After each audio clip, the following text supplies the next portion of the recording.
Welcome to the channel. Today we're going to be painting from a photo reference. As you see, it is mounted on the easel. The colors today are cadmium yellow light, that's alizarin crimson, and ultramarine blue, burnt umber, and titanium white. And there I'm just pointing out the reference photo. This is a scene from Osage River, which is located in Jefferson City, Missouri. So we're going to create a dark mixture using burnt umber and ultramarine blue. Now, even though we're using a photo reference today, I am going to use artistic license to try to interpret this. I'm not trying to create a tremendously realistic painting. What I'm trying to do is give you an impression of this particular scene. So I'm sketching in. This is a number 4 round brush, or a number 2 round brush rather. I'm thinking about the composition. That's what really drew me. I took this photo many months ago, of course, during the summer. And now in the studio this winter, I'm going to paint this particular scene. I like the composition for a couple of reasons. It's an O composition.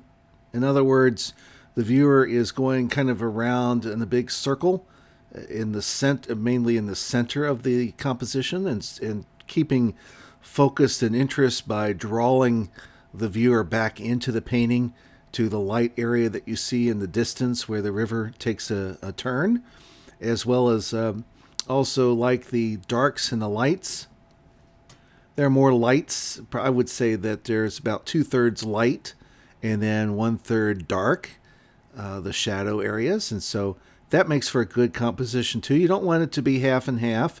And sometimes 1/3, that can work. And 2/3, I think, works very well in terms of looking at your lights and your darks. Or if you would prefer, I can talk about that as temperature, right? In terms of the cooler shades, which are the darker shades normally, the ones containing more blue. So we got about 2/3 of warm color, right? Yellows and reds, oranges, and then 1/3 cooler temperature colors, your blues and your greens. So notice I'm just sketching in the big masses today, and this is a wonderful way to start a painting. So I've got the mass of trees on the right, another mass of trees on the left. I've got that middle section that sits farther back, so I've indicated that there in this drawing. I also have this on the left side of the painting, this tree, which I find interesting and helpful. And what I'm going to try to do is surprise the viewer with that location of the tree, so that you, even though it's so close to the reader, the viewer rather, that I don't want them to notice that the first thing. The focus point for this painting, as I see it, as I'm sketching this out, thinking about the composition, is that there's a little white tree. Do you see that on the left? It's a little bit further back, of course, than the larger tree in the foreground area. And that's sort of my focus, as well as kind of a secondary point of interest is going all the way back and following that river path. So, but end up the composition is bringing you in and showing you around. There I'm just pointing out the large masses of the drawing that I've done. And of course, you don't have to have a very sophisticated drawing before you get started with a painting, as you can see here. Now, photo references, we need, there is some caution about this, of course. I actually got to experience this in person, so I sort of remember the colors and the feelings that I had and impressions of the scene. Whenever you take a photo, even with a very good phone or a professional camera, I'm certainly not a professional photographer, but I like this scene because of the composition, like I mentioned. But I'm not going to really rely too heavily on the colors, because you can see that in those dark areas, there's nothing there. It just kind of blows the dark out, in terms of not being able to see any kind of differences in the shades. So we need to kind of remember that, that there's actually color there. It's not just black, or it's not just really dark green. And then also on the left-hand side in the foreground area, it's also kind of blowing out the colors there. And even in the lights, there's this kind of just green, but there were certainly some other colors present. So we'll want to look at that. So here's my green mixture I'm just using. And of course, a minimal palette will really help you to learn how to mix colors and force you to get used to doing that, because I've only got 2 warms and 2 cools, or rather 3 cools on the palette, right? The warms being the yellow and the red. That's the cadmium yellow light. These are Gamblin 1980 colors, by the way. They're student grade. They're not the best, but I wanted to use up these tubes I had laying around. And the cooler colors, of course, are ultramarine blue, the burnt umber, and also titanium white is considered a very cold type of color. So when I make a green, obviously it's all about the percentages I'm using of the cad yellow light mixing with the ultramarine blue. And the other way that can get really wonderful greens is that you add in the third of the primary colors, and that is just a little bit of the alizarin crimson, which really sets this color into a more naturalistic green. So what am I doing here now? So I'm applying this green. And of course, like I've said in some of the other videos, one of the things that you need to do is start with your darks first. It's so much easier when you start with your darks, and that way you know that you've got all the room in the world to go lighter than the darks. And of course, until you get all the colors in a block in on the panel or the canvas, it's impossible to tell whether you've really judged the colors and the tonal values correctly. So I'm shooting for a middle value with what I'm seeing on the photo reference. And you'll notice I'll sometimes put my brush up there to get a judgment on the color, but I'm also being quite conscious of the fact that I'm not necessarily tied to the colors as they are represented in this photo, right? Which is a poor substitute for the real subject matter here. So now this is a dark mixture of green, and I'm coming over here on the side and putting that in, because this is part of the roadmap for the construction of the composition. And as you can tell, there are 2 areas that have the darkest greens. Interestingly enough, the large tree structure shape on the right-hand side of the painting is so dark, even though it's actually further away from me, which is interesting. Normally, we think of those instances where the green would actually be not as bright or not as dark like that, but in this particular case, it certainly was, and partly due to the effect of the sun hitting on the other side of the river and illuminating the trees on the left-hand side and that beach area. So I'm continuing to work on some of these darks.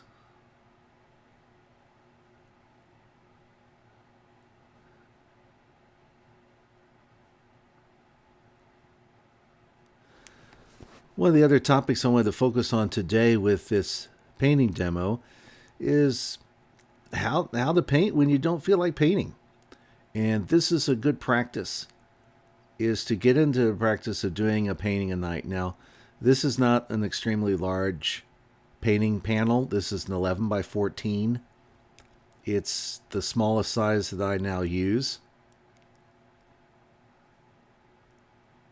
And I can usually cover and get a complete painting done in about an hour to 2 hours.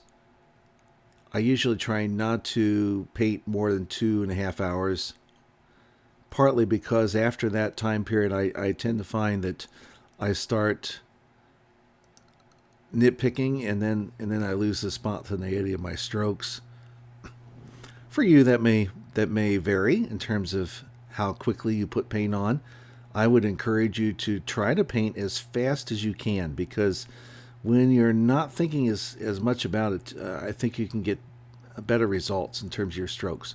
Now, one exception would be that sometimes if you're not thinking too much, you can start painting patterns. In other words, your shapes all start looking alike, and you could have the repetition of a lot of your shapes. So paint, like I said, paint as fast as you can, but then take some time, step back from your painting from time to time, and make sure that you are not repeating patterns in terms of your strokes and in terms of your large shapes on the panel. So here I've lightened up. Notice I just took the existing pool of color that is on my palette and lightened it up with, not with white, not with the titanium white, but rather using the yellow first. And why would you do that? Because anytime you introduce titanium white, number one, especially because this is a student grade paint, it will really lighten it up very quickly and make it a much colder, because that's cold color, right? White, and it really takes the punch out of the green color.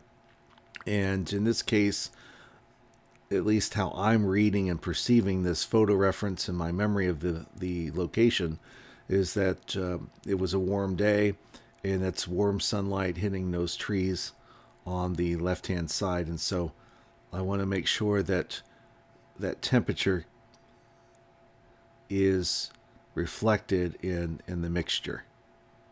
And oftentimes when we want to lighten colors, I find that when I was first painting, I was trying to introduce a lot of titanium white right away, and then once you start adding too much titanium white, you get into some very chalky looking paintings, and that's something that none of us wants, right? So be aware of that.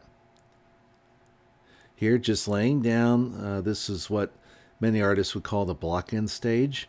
I'm just trying to get a basic medium value down in the various areas, or close to the value that I think is represented or that I want to convey. And then, of course, part of the painting process is then going back and adjusting. And really, that's how you create some of the wonderful shapes, some of the wonderful happy accidents, if you will, on the canvas. So, by the way, this is a canvas panel. I tend to paint on canvas panels. I think that when you go to museums, you see all this artwork that's painted on wooden panels, and it's held up through the ages on panels much better than stretched canvas, obviously. And so almost every painting I paint is now on panels, whether they're MDF panels like this is, or if they are a wood cradled panel. I like to paint on those as well. And usually those would be primed with an acrylic gesso, at least 3 coats. Oftentimes I just buy them already pre-made, because I want to spend my time painting and getting better at my painting method, rather than spending an inordinate amount of time preparing panels to paint on. And I'm the same way with my frames. And if you are a hobbyist, if you're painting on Sundays, if you're painting during the week, I would suggest you want to get the biggest bang for your time, right? And so, especially because oftentimes we don't feel like painting when you've worked a full shift at work.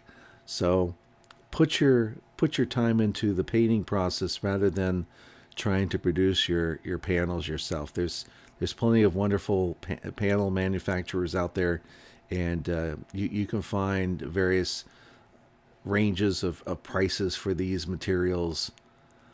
I would, after my experience with these Gamblin student paints, I was trying to save a little money and see how well I can manipulate it. It's not bad. It's a pretty good student grade paint, if you ask me, but it is frustrating. you might as well just buy the professional grade and whatever brand you wish. And especially when you're mixing colors, it's so much easier to keep the color in the paint because there's less pigment, right, in the student grade paints, and so it's hard sometimes to get the tonal values that you wish without having to use a lot of the paint to get that precise color that you're looking for. You have to end up mixing more paint, and therefore that was the whole purpose, wasn't it? Was to save money by not using so much paint. But when you're using paints that don't have a lot of pigment in them, you end up using more of the paint. So live and learn. Just invest. It's a little bit more money, but usually not that much more. And so you end up not using as many of your student paints, and then you're wasting money again, correct? So just an idea and a tip. So when you get in the practice of, maybe you don't feel like painting, like I mentioned, you've worked all day, you come back home, then you're going to lose valuable time putting in your effort to get better at painting. So you really have to force yourself each and every day to paint something. One way that you can do it, or one way that I'm attempting to do it now, you can start this practice as I'm starting it, is to use these photo references. I've copied these onto using my printer, just print them off on a pretty nice printer, and then I've got a file, and I've just filed them away under different subjects. You can do that however you wish. Mine are loosely, this is water. I want to practice painting water. I want to practice painting some architectural buildings, so I've got another file for that. I want to practice just painting trees, and so I've got a file of photos I've taken on trees and other topics. And so then I can just go to my file, pull out a photo reference, find one that draws my attention on that particular night or evening, and then sit down and paint it. And that way, especially if you've, like me, I sometimes like to paint from my imagination, but often what I've discovered is, especially if I'm not in the mood to paint, then I cannot paint from just my imagination. I end up rushing, not really concentrating on my paint colors and the mixing on the palette, and therefore my painting ends up suffering. And so if you are anything like me, this is one way to do it, is then hopefully if you can get excited about some of those reference photos that you've taken, always use your own photos, by the way. You don't want to violate any copyright laws by getting something off the internet, even if it's a famous scene or something. It's unless you're paying for some kind of a service that's guaranteeing you that you have the right to use that photo as a reference, you want to avoid that. So take your own reference photos, do your own scout work in terms of what scenes around you are really attractive and beautiful, and that you would like to, or it don't necessarily have to be beautiful. I know folks that like to paint back alleys. Do what motivates you. And oftentimes that's a wonderful thing about painting, right? Is that when your work represents where you live, it can set you apart as being unique.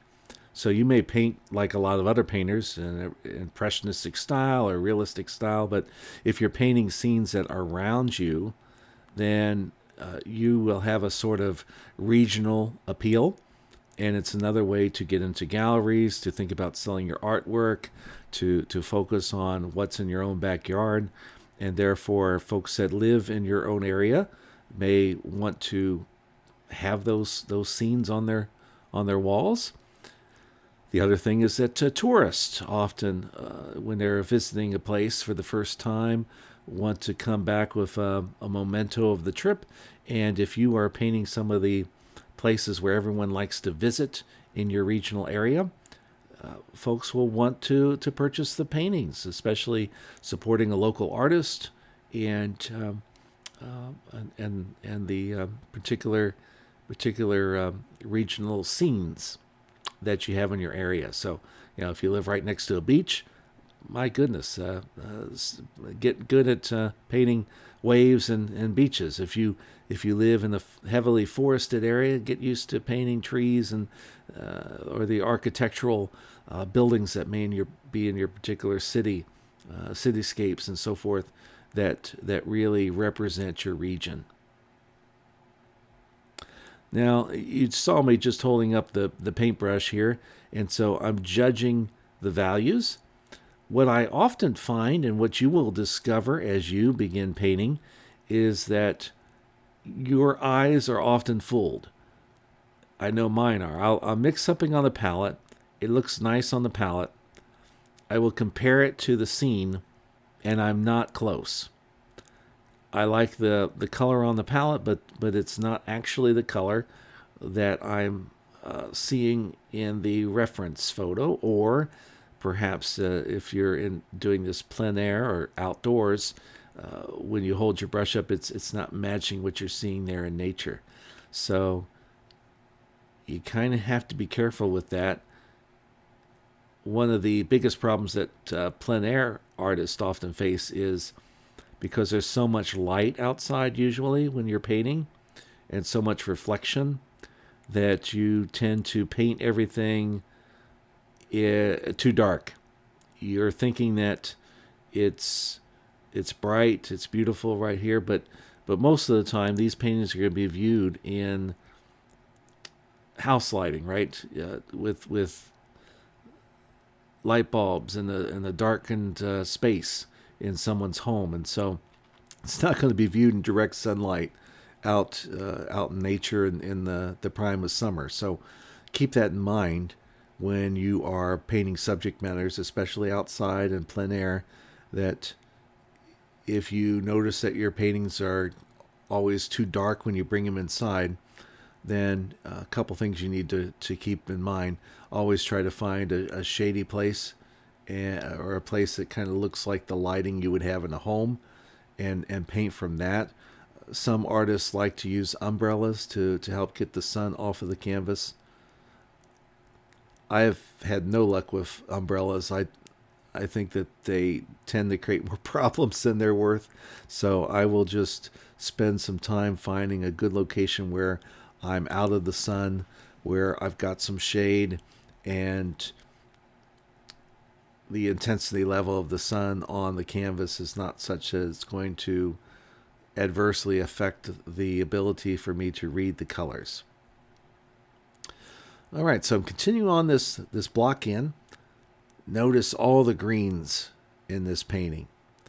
And of course, that's what you're going to confront over and over and over again if you're a landscape painter, is that you have to be able to figure out how to paint various greens and have those greens work together. Now, as I'm doing this and doing the voiceover instruction, I'm also realizing that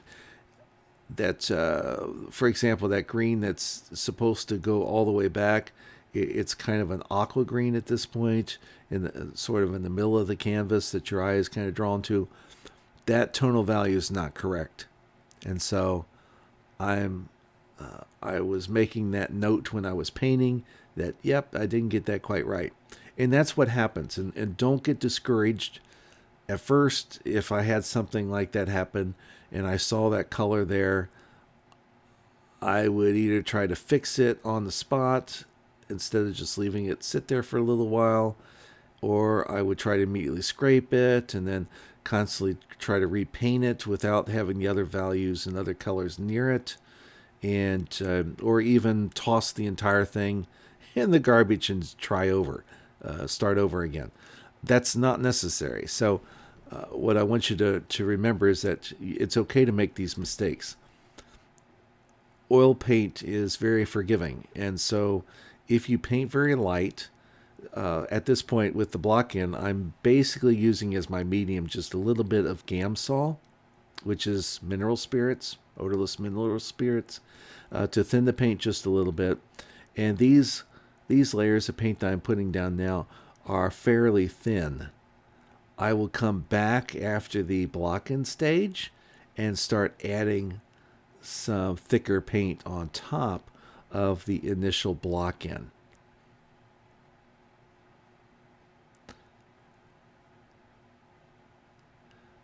Now you may look at that reference photo and be looking at, now I'm tackling the water in this river and thinking that, okay, the photo clearly shows that the water looks like a very brackish, brownish color, a little bit of green but not much, and clearly my color is not matching that. This is a darker green. Why am I painting it differently than what I see? So I'm using my artistic license and I'm thinking, look, who wants a painting of brackish water? Who wants a painting of water that looks brown? Maybe if you're really into realism, perhaps you might. It is a pleasant photo, even though the water is not all that enticing, at least for my liking in that photo. But for the sake of my impression of the place and feel for it, I'm happy with a greener surface of this water. And of course, what's being reflected from the water is all the green that's around it. So, and of course, like I mentioned, sometimes you can't always rely totally on the photo to help you mix all the colors. Here, I'm noticing that there's a lighter spot, right? As you go back with the light, taking its cue a little bit more from the sky and the blue in the sky. And so I've lightened up a mixture, and that's what I'm applying here. Now for water, a hint that you probably have already encountered before is that you can take the brush and make all of your strokes go downward, like I'm doing right here. I started with a horizontal line, but most of my other strokes are going to be vertical. Now you notice that there's these weird darker lines that I put in. Why did I do that? That seems odd. They look strange. But these are where I see ripples and some darker tones in the water with some lighter tones around them. And you can kind of see that in the photo reference. So what I'm going to do is I just punch it in where those shapes are going to be, and don't get too worried about it.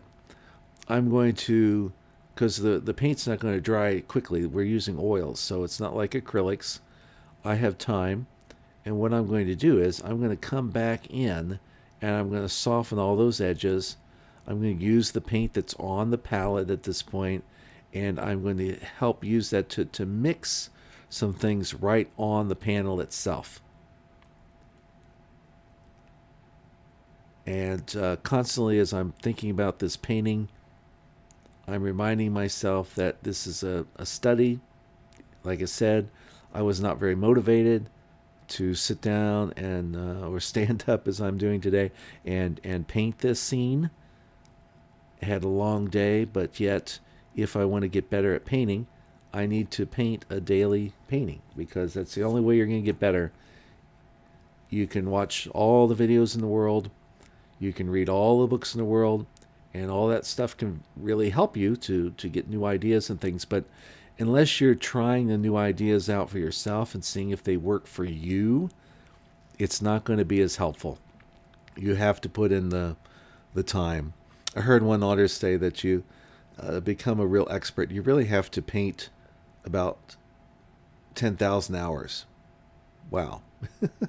So if that's true and you're only painting once a week, well, it's only 52 paintings, right?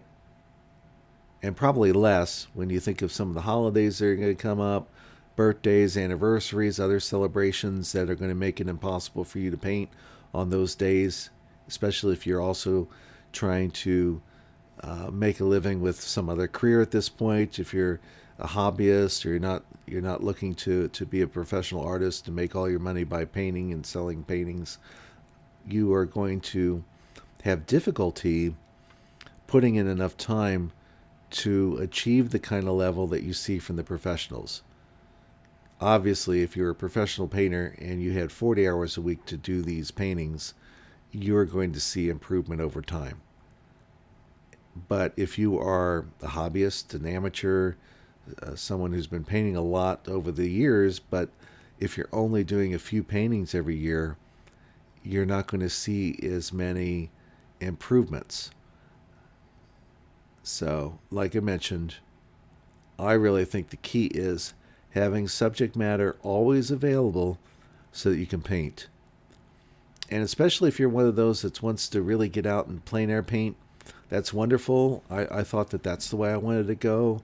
And what I soon discovered was I just don't have the time to scout a location, get in my car every evening or early before I go to work, find a location, set up, paint something with all my other commitments. So oftentimes my plein air painting, outdoor painting is limited to maybe once a week if I'm lucky. I wish it was more, but that's the fact. And so you need to prepare yourself for that.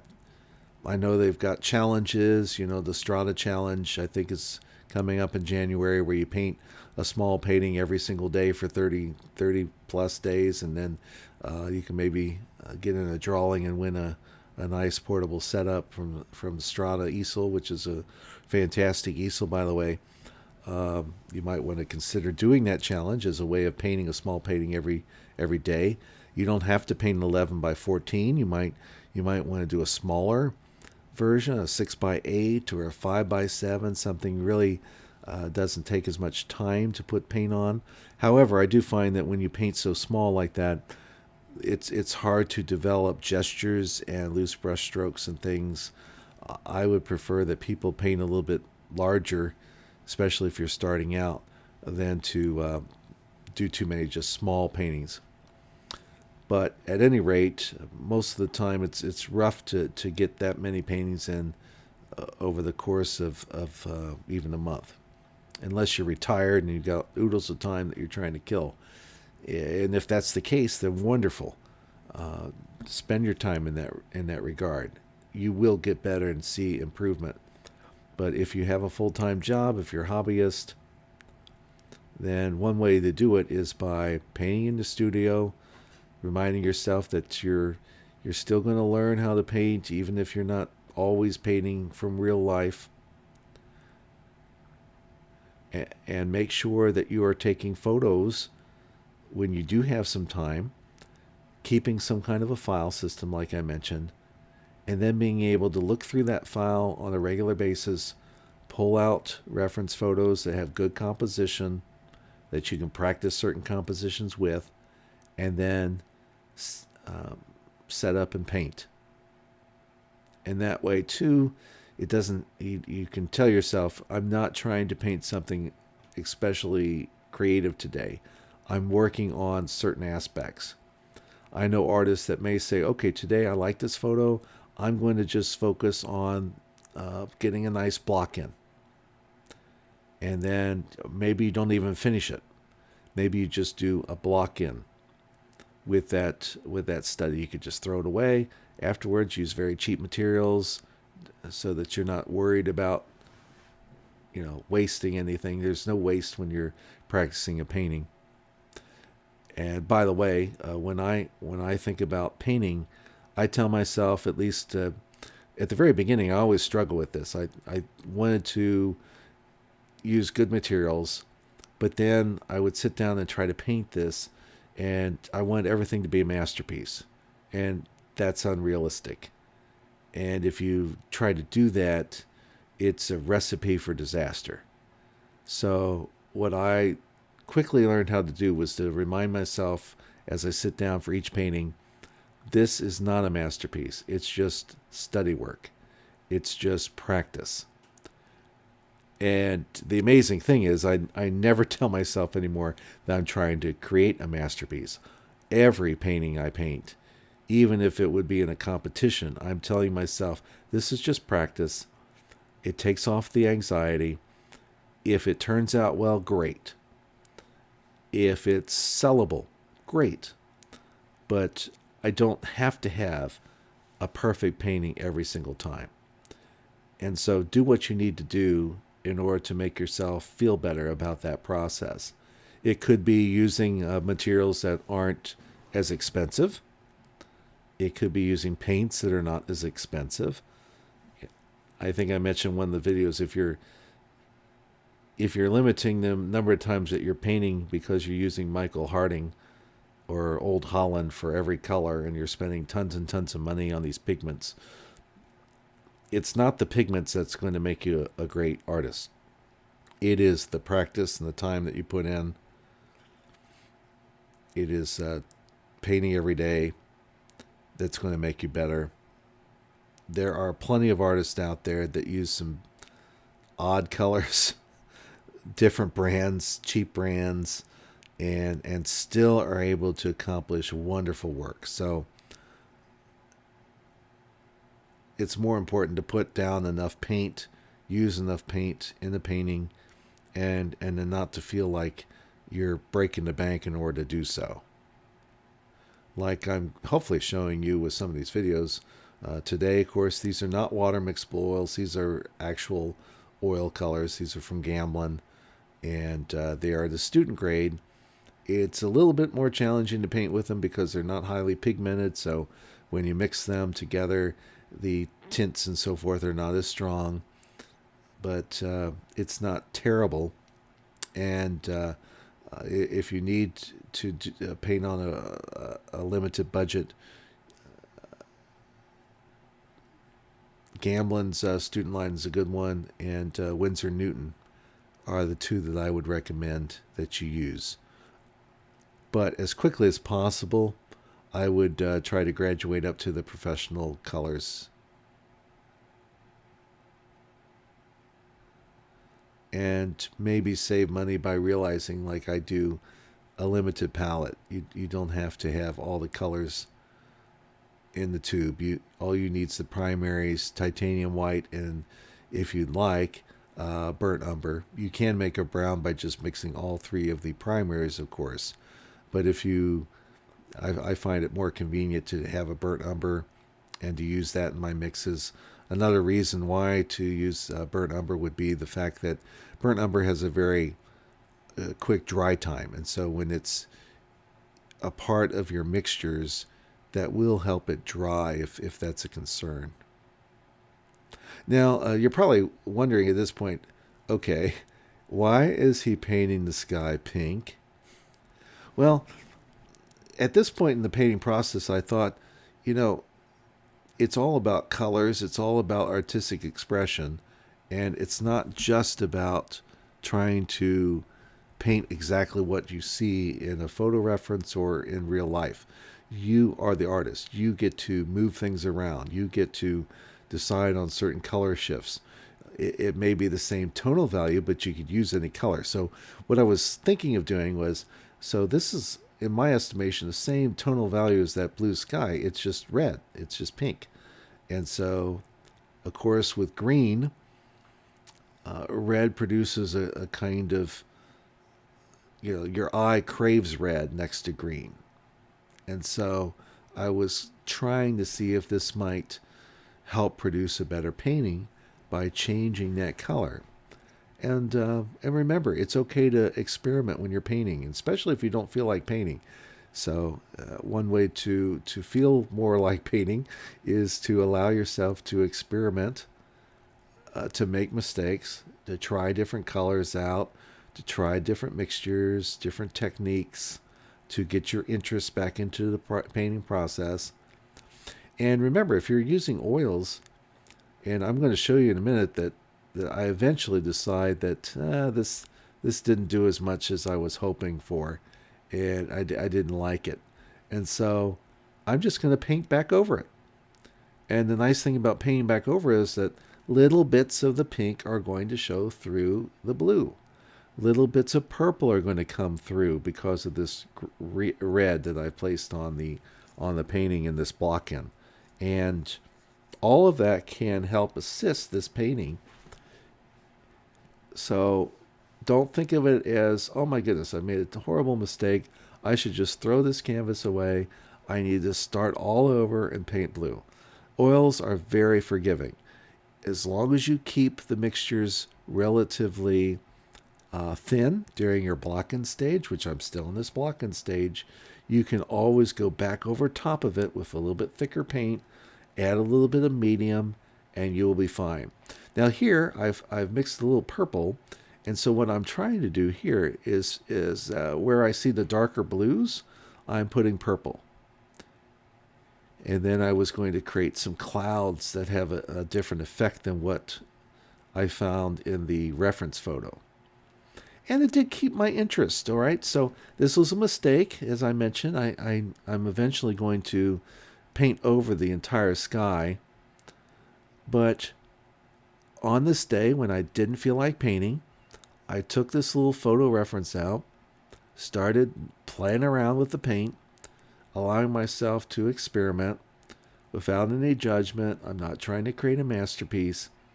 And by working with this sky for a while and just putting paint over top of paint, I was able to kind of work up my enthusiasm.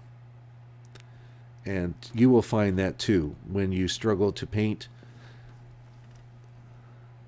allow yourself to experiment, to make some mistakes, go back and correct it, and you might be amazed. Now here's a little brush I found that I wanted to try out. So, didn't want to paint, but hey, I was kind of curious. How's this work? Would this be a good brush for me to use? I like the size of the bristles and how it fits into my Frenchie's hole, and and so now I'm softening the edges of the paint that I've just put down in the sky. I'm backing up, checking it out. Notice how the pink kind of draws out the green a little bit more. But ultimately, like I said, I'm starting to have my doubts. And I'm like, oh, maybe this isn't so good.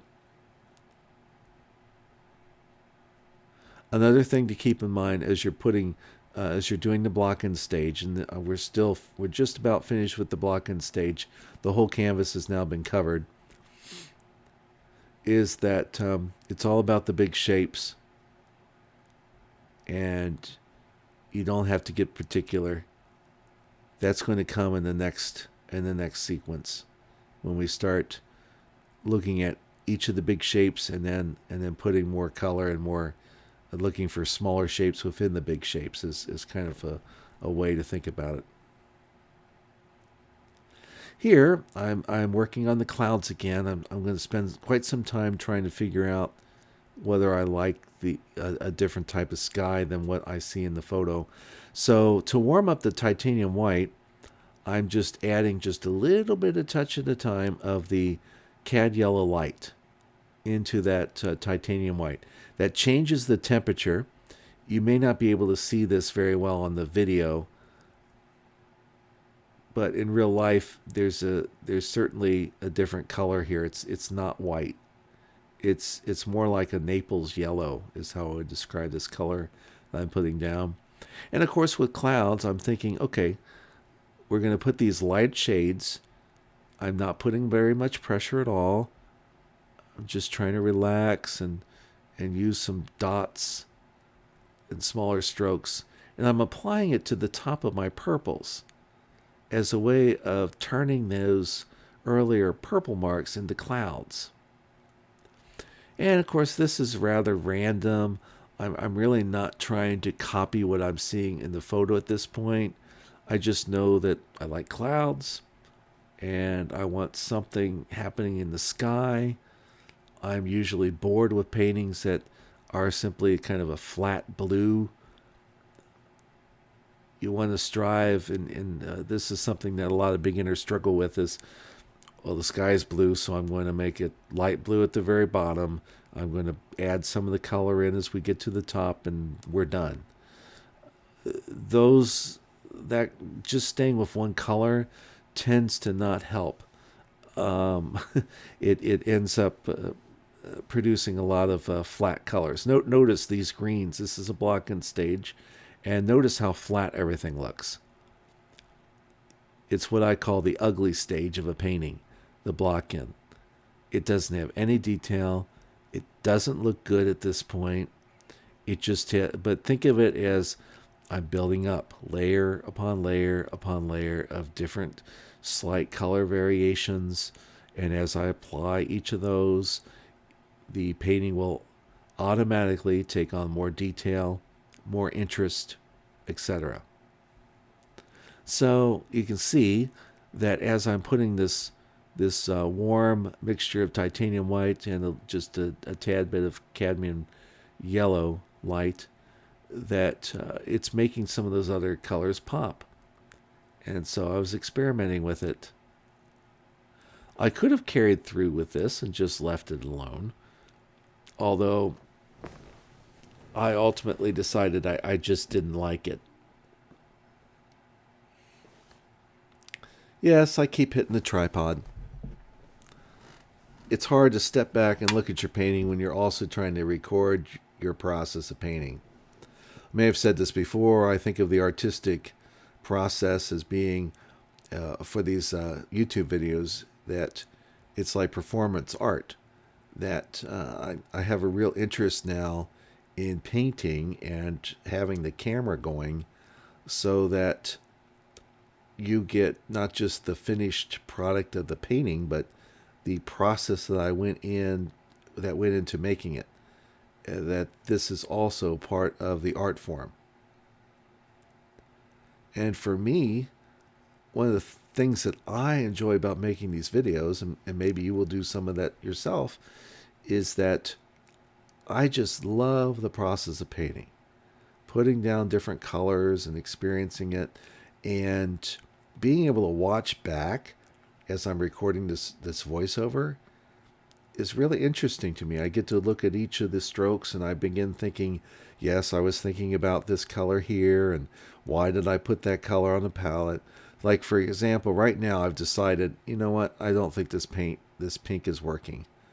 I'm going to see what happens when I go over top of the major pink sections with a blue that is close to the blue in the reference photo, using a round. So as I'm watching it back, I'm thinking about these little decisions I made during the process and telling you about it. So I hope that you find that helpful. And I would encourage you to also do this. Yeah, maybe not on your own YouTube channel. Maybe you don't want to go to the extent that I'm trying to do it. But once in a great while, you might want to do it and record yourself. If nothing else, think about your kids and your grandkids and your relatives and friends. Wouldn't it be interesting and neat that you could leave a legacy for them, not just with your paintings, but you talking about why you painted it, what excited you about it, what were you trying to do in this painting? Giving an insight to what was going on in your brain is exciting too. One of the processes that I'm doing with these videos, by the way, you may not know this, so I painted this today, and after I finish it, I usually do the voiceover the same day, if at all possible. Why do I do that? Because it's fresh in my mind. I know exactly what I was thinking about as I was painting, and I have a little bit of time to reflect upon it, and then to share my thoughts as a kind of wrap up to the whole painting process. So there's almost 3 steps that we're going through in this process. Number 1 is the actual picking of the subject, the painting of the painting, and then the video creation, editing and such, and then this voiceover in which I'm basically providing now commentary on what I did.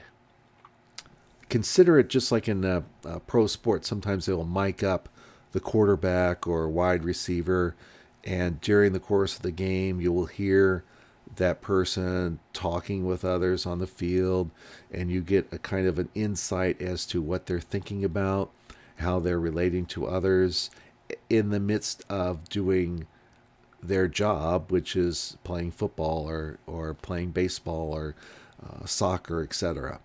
And so for us painters, the YouTube has provided, I think, a wonderful format for us to do something similar. And that this is with a voiceover after a painting session that's been taped and placed up on YouTube. You are adding to it another level or another dimension to the art by giving everyone access to your thoughts, as well as perhaps some instruction on your painting process. Boy, we've gone now 50 minutes and I haven't even told you to subscribe to the channel. Maybe that's why I don't have as many subscribers as I would like to have at this point. So, having said that, if you enjoy the content, please take a moment, especially near the end of this video, to like the video, subscribe to the channel. I try to produce at least one video every week, if not more. By the way, just another insight, I tend to try to tape each and every painting that I'm doing, and then if I deem that the painting is not all that good, or maybe the video production and commentary was not so good, I scrap it. I just dump it and decide, no, I'm not going to put that out there, and then start over. So, and that way too, especially if you're thinking about doing your own YouTube videos or so forth, that might be something that you can consider, is that just like every painting can't be a masterpiece, every video of you painting your masterpiece may not be a masterpiece. Does that make sense? In other words, I've had some paintings that I felt were not bad, but not my best. But I felt like the commentary that I was able to provide and the interpretation of my process was good enough that even though I wasn't perhaps the most satisfied with the painting, I went ahead and posted the video of it. And there are times in which the painting may be better, but maybe I'm not as comfortable with the voiceover and the interpretation or the teaching of the method. And I've said, yeah, I'm not really providing a lot of value in this one, so I'm gonna toss this video in the do not show file. So see how I'm lightening up this blue now. And like I said, I'm still just playing around. I'm still not really into the painting process. I still don't want to paint. I'm busy and tired. I don't want to do the voiceover. I don't want to do this interpretation. In other words, I'm struggling today to get my act together. But I am going to fix this, and then I will go back over top of the pink you still see with a stronger mixture of titanium white with just a little bit of cad yellow light in it to produce a warmer shade white in a few minutes. Now you'll probably also notice, well, oh my goodness, there's so much left to do, and it looks like your video is almost out. Well, that's why I named it Part 1. So Part 2 is coming up, and I'll be releasing that as soon as I possibly can after this Part 1 is done. So that way, this was pretty much a 2-hour process. I've noticed that a lot of YouTubers often provide a fast painting process for you. In other words, it is on fast mode, 2, 4, 10 times the speed that they're actually painting. And you'll notice that in my videos, at least at this point in time, I try to show you in real time me making decisions and putting strokes on the canvas. Because what I notice most people want is that level of real detail. And when you look at the professional videos that you can purchase for hundreds of dollars, that's what those artists do. It's a slow process. They show you all their materials, they take their time, and they're essentially showing you how they mix the colors on their palettes and each stroke that they're placing on the canvas. So if you have never bought a video by a professional artist and spent some real money to see what they do on one painting, that's what I'm doing. I've watched several of the professionals that has helped me in my painting process, by the way, and would encourage you to think about investing in some artists that you really like. If they're free, that's great. If they provide it on YouTube, by all means, but or Patreon or some other service.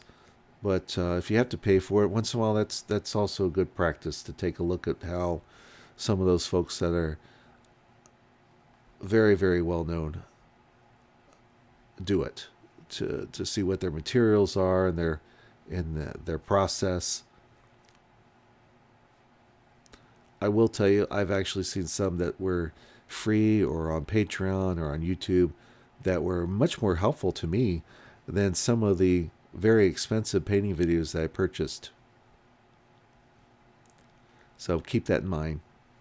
And sometimes I learn more from an artist that I didn't necessarily care for all of their work than I did for those that I really liked their work because they just did not explain much in terms of their particular painting when the camera was running. And that's the issue sometimes, is that some of the world-renowned painters don't show every single painting. So you're only getting one painting, and sometimes it's not their best work.